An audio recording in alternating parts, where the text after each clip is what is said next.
رسالتك للشباب، مش كلمة أخيرة، رسالتك للشباب حول الصلاة.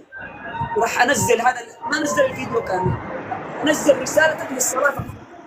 رسالتك للصلاة للشباب عن الصلاة.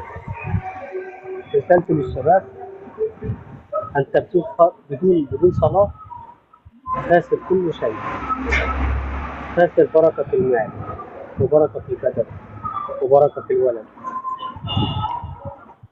الحياة بالنسبة لك ظلام. الصلاة نور للقلب والبدن والعيش والبيت. الصلاة كما قال رسول الله صلى الله عليه وسلم: الصلاة عماد الدين، من أقامها أقام الدين ومن تركها ترك الدين. فأنت بدون صلاة عايش ميت، إنسان عايش ميت.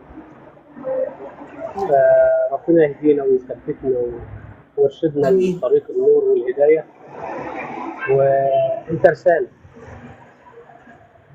رسالة من ربنا. أنا متقطع من أسبوع أو أسبوعين، مش ملتزم. إن شاء الله من اليوم، إن شاء الله من اليوم التزام. أنت رسالة. أنا كنت في الشاهد من كلامك. أنا اليوم المفروض أحجز في المستشفى مستوصف عشان أسوي جراحة. دخلت عند الدكتور وكتبت وأجلني للأسبوع القادم، ما سويت شيء ورجعت. هذه رسالة. جايز لو أنا بصلي وملتزم كان ربنا وسهل لي أموري، كنت سويت الجراحة وأموري مشيت تمام. والدي مصر. يا أخي والدي مصر. يعني هذا البرنامج ايش رايك؟ انا اسوي برنامج نفس هذا البرنامج للناس، ايش رايك فيه؟ ربنا يسعد قلبك ويوفقك.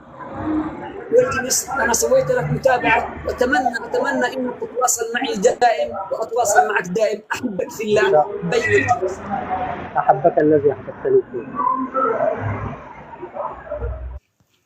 والله اجمل.